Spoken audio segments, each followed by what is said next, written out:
अस्सलाम वालेकुम। Welcome to the online lectures of entrepreneurship. Entrepreneurship के सब्जेक्ट के अंदर जो आज हम चैप्टर स्टडी करेंगे वो है succession planning and strategies for harvesting and ending the venture. इस चैप्टर के अंदर हम ये देखेंगे कि अगर हम अपने किसी बिजनेस को या किसी सक्सेसर को जो है आगे फॉरवर्ड करना चाह रहे हैं, फॉर इंस्टेंस अपने किसी फैमिली मेम्बर को या किसी नॉन फैमिली मेम्बर को अपने बिजनेस को ट्रांसफ़र करना चाह रहे हैं, तो हमें किस तरह से प्लानिंग करनी चाहिए, क्या स्ट्रैटेजीज बनानी चाहिए और कौन से पॉइंट्स को जो है वो मद्देनज़र रखना चाहिए।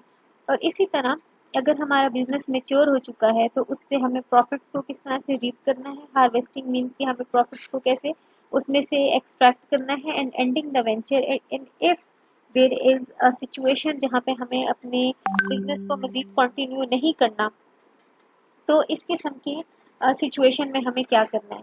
तो पहले हम लोगों ने जो भी चैप्टर्स को स्टडी किया उसके अंदर एक न्यू बिजनेस से रिलेटेड तमाम चीज़ें थी कि एक न्यू बिजनेस को स्टार्ट कैसे किया जाए, एंटरप्रेन्योर प्रोजेक्ट को कैसे स्टार्ट किया जाए, एंटरप्रेन्योर प्रोजेक्ट होते क्या है, उसकी स्टार्टिंग के बारे में बात की गई थी, उसके प्रॉफिट्स के बारे में बात की गई थी। लेकिन किसी भी चैप्टर में हमने इस पर्सपेक्टिव को नहीं स्टडी किया था कि हो सकता है ऐसी नीड भी हो जब किसी न्यू प्रोजेक्ट को आपको एंड करना पड़ जाए।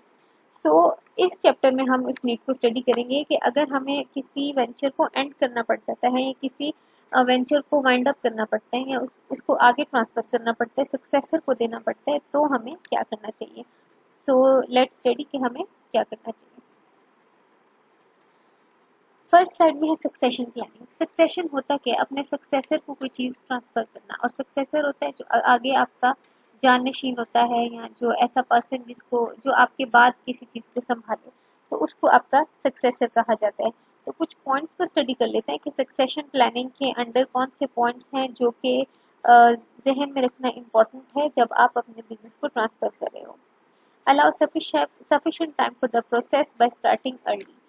आप अपनी सक्सेशन प्लानिंग के प्रोसेस को अर्ली स्टार्ट करें। If you have a plan in mind कि आपको अपने बिजनेस को आप पर्सनली कंट्रोल नहीं करना, आपको किसी सक्सेसर को देना है, तो आप इस प्रोसेस को अर्ली स्टार्ट करें। एस्टिमेट द फर्म्स वैल्यू और hire a consultant to do it for you. आप अपनी फर्म की वैल्यू को जो है वो एस्टिमेट करें और किसी कंसल्टेंट को हायर करें, प्रोफेशनल कंसल्टेंट को, ताकि वो आपके लिए काम कर सके, because he is train to do so. evaluate the potential successors on their merit। वो ऐसे लोग जो जिनमें पोटेंशियल मौजूद है कि आपके बिजनेस को टेक ओवर कर सकते हैं, उनकी लिस्ट बनाइए और मेरिट पर लिस्ट बनाइए। If family members are being considered, make sure they have the skills and motivation necessary to carry on the business. अगर आप किसी फैमिली मेंबर को ये बिजनेस सौंपना चाह रहे हैं, तो आप इस चीज़ को देख लें कि फैमिली मेंबर को मोटिवेशन है भी या नहीं उस बिजनेस को संभालने की। Provide a transition period to the successor. और फिर अपने सक्सेसर को जो है एक ट्रांजिशन पीरियड दे, विच मीन्स कि उसको एडजस्टमेंट पीरियड दे, ताकि वो बिजनेस को एडजस्ट हो सके, उसको देख सके, उसके सारे प्रोसेसेस को समझ सके। Consider option such as employee stock option plans for management succession. Options दिए जाएं जिस तरह एम्प्लॉय स्टॉक ऑप्शन प्लान होता है, ताकि सक्सेशन की मैनेजमेंट हो सके। Set a date for the completion of the transition and stick to it. और फिर आप ट्रांजिशन की कंप्लीशन के लिए एक डेट को फिक्स करें, विच मीन्स कि इस डेट पर ये सक्सेशन हो जाएगी या ट्रांसफर हो जाएगा, and then stick to it. Succession of business में फर्दर हम पढ़ेंगे कि transfer to family members.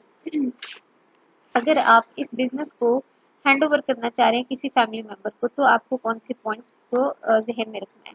Role of owner, full time, part time और retire.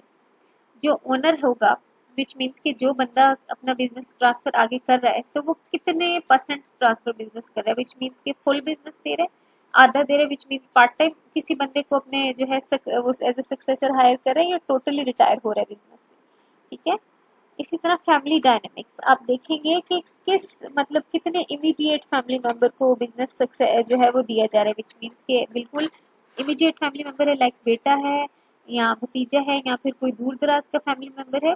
Income for working family members and share holders. आप अपने अदर फैमिली मेंबर्स की income जो कि उसी सेम कंपनी में काम कर रहे हैं और दूसरे शेयर होल्डर्स की इनकम को, हर चीज़ के हर पॉइंट को डिस्कस करेंगे before you start the process of succession of the business.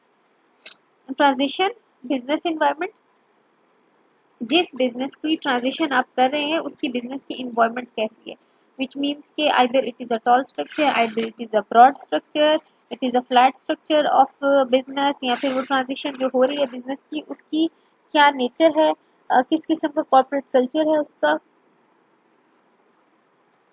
हर चीज को स्टडी करना इम्पोर्टेंट है। और किस तरह से इस बिजनेस के अंदर लॉयल एम्प्लॉयज को ट्रीट किया जाता है। सक्सेशन ऑफ बिजनेस में अगर आपने ट्रांसफर करना है नॉन फैमिली मेंबर्स को, तो train a key employee and retain some equity. तो आप अपने किसी की एम्प्लॉय को ट्रेन करें, ऑलरेडी ट्रेन करना स्टार्ट करें, पहले से ही ट्रेन करना स्टार्ट करें, क्योंकि उसने इस बिजनेस को टेक ओवर करना है। एंड रिटेन सम इक्विटी, और कुछ पैसे जो है बिजनेस में रखें, विच मीन्स कि टोटली वो बिजनेस आपका क्रेडिट पे ना चल रहा हो। Retain some equity in it. Retain control and hire a manager.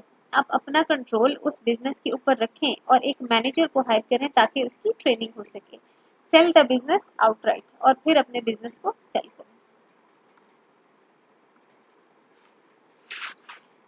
अगर आपने बिजनेस को सेल करना है तो कौन कौन से ऑप्शन है। First one is direct selling. Strategies to be consider. Direct selling अगर आपने करनी है, अपने बिजनेस की डायरेक्ट सेल करनी है, तो कौन कौन सी स्ट्रेटेजीज होनी चाहिए। Focus on a narrow well defined segment. जिस आपने अगर बिजनेस सेल करना है तो आप एक नैरो और एक वेल डिफाइंड सेगमेंट को चूज करें, विच मीन्स कि आप फोकस्ड हो जाएं, नैरो डाउन हो जाएं कि कौन सा सेगमेंट है जो कि आपके बिजनेस ऑपरेशंस को सूट करता है और आप you want to sell your business to them. Control cost and focus on higher margin and profit. आप अपने कॉस्ट पे फोकस करें और हायर मार्जिन एंड प्रॉफिट, तो कॉस्ट को कंट्रोल करें और हायर मार्जिन एंड प्रॉफिट पे फोकस करें। Get all financial statements in order. Before you start selling the business or before you even think of selling the business, आप अपने financial statements को order में करें, विच मीन्स कि आपका कैश का इनफ्लो, कैश का आउटफ्लो जो है कोइंसाइडिंग होनी चाहिए, ऑर्डरली होना चाहिए। इसी तरह आपकी एसेट की ratio, debt to equity ratio, ये सारी चीजें आपकी ऑर्डर में होनी चाहिए। प्रिपेयर अ मैनेजमेंट डॉक्यूमेंटेशन, जो उनसे भी मैनेजमेंट से रिलेटेड डॉक्यूमेंटेशन की रिक्वायरमेंट है, वो सब के सब डॉक्यूमेंट्स को जो है प्रिपेयर किया जाए। Assess the condition of capital equipment. जौन से इक्विपमेंट्स आप अपने बिजनेस में यूज कर रहे थे उनकी कंडीशन क्या है, विच मीन्स के बिल्कुल they are about to depreciate, या स्टिल उनके अंदर जो है वो they have the potential to be used further. आप इन हर चीज की कीमत लगाएंगे। Get a tax advice. Get non disclosures from key employees. जो आपकी की एम्प्लॉयज हैं उनसे जो है आप कुछ नॉन डिस्क्लोजर्स, विच मीन्स के कुछ आइडियाज लेते रहें, कुछ उनके बाद उनसे जो है कुछ ओपिनियन लेते रहें। Try to maintain good management team, prepare and plan in advance. Options for selling the business ही में आगे फर्दर पढ़ते हैं। An important consideration is the type of payment the buyer will use. एक और कंसिडरेशन जो कि बड़ी इंपॉर्टेंट है जब आप बिजनेस को सेल कर रहे होते हैं, कि किस मोड से जो बायर है वो बिजनेस की पेमेंट करेगा। जब वो बिजनेस को खरीदेगा कि तो वो किस तरीके से जो है बिजनेस की पेमेंट करेगा। तो आप जब वो अपने बिजनेस की सेलिंग को प्लान कर रहे होते हैं तो इस चीज को ऑलरेडी प्लान कर लें कि what would be the mode of the payment. Business brokers में बी हेल्पफुल। अगर आप किसी थर्ड पार्टी को हायर करते हो अपने बाइंग एंड सेलिंग के प्रोसेस में, तो ये आपके लिए हेल्पफुल हो सकता है। The best way to communicate the business to potential buyer is through the business plan. अगर आप अपना बिजनेस अपने पोटेंशियल बायर्स को देना चाहते हैं, सेल करना चाहते हैं, तो सबसे अच्छा तरीका ये है कि आप पूरे अपना जो है वो बिजनेस प्लान, विच मीन्स कि एक कॉम्प्रिहेंसिव रिपोर्ट उनके सामने रखें कि इस बिजनेस में क्या स्पेशल बात है कि अगर आप एक्वायर करेंगे तो आपको फायदा हो सकता है। The role of an entrepreneur may vary depending on the sale agreement और contract with the new owner. Employee stock option plan, ESOP क्या होते हैं, एम्प्लॉय के स्टॉक ऑप्शन प्लान क्या होते हैं। Establish a new legal entity and employee stock ownership trust. Obligates the firm to repay the loan plus interest out of the business cash flow. Employee stock option plan ये होते हैं कि आप जो है एक न्यू लीगल एंटिटी या एक एम्प्लॉय स्टॉक ओनरशिप ट्रस्ट कायम करते हो कि एम्प्लॉय जो है वो एम्प्लॉय की स्टॉक और ओनरशिप के लिए जो है एक सेपरेट लीगल एंटिटी जो है वो उसको कायम किया जाता है। Obligates the firm to repay the loan plus interest out of the business cash flow. और जो बिजनेस सेल होने जा रहा होता है उसके प्रीवियस सेलर के ऊपर ये ऑब्लिगेशन लगाई जाती है, उसके ऊपर ये मस्ट लगाया जाता है कि वो जितने भी इंटरेस्ट थे और या लोन्स थे उनको बिजनेस को सेल आउट करने से पहले उन सब के सब लोन्स को और इंटरेस्ट को क्लियर करे। Results in significant stock value for employees. और ये सब करने से क्या होगा कि ये जो बिजनेस है इसकी stock value for employees which means कि एम्प्लॉयज के लिए वो बिजनेस बेकदर नहीं होगा, वो एक वर्थ वाइल बिजनेस जो है वो सेल हो जाएगा और फर्दर उनके लिए भी वर्थ रहेगी उस बिजनेस।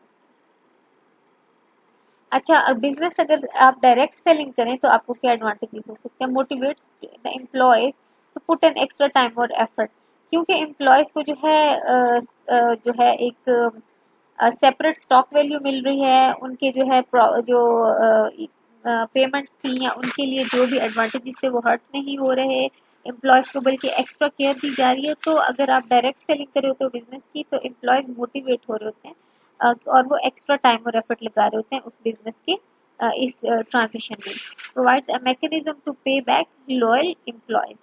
डायरेक्ट सेलिंग के अंदर आपके जो लॉयल एम्प्लॉयज हैं उनको पे बैक का मैकेनिज्म भी बताया जाता है, विच मीन्स कि वो एम्प्लॉयज जो कि इस ट्रांजिशन के पीरियड में कंपनी के साथ स्टिक रहेंगे उनको जो है एक लॉयल्टी रिवॉर्ड दिया जाएगा।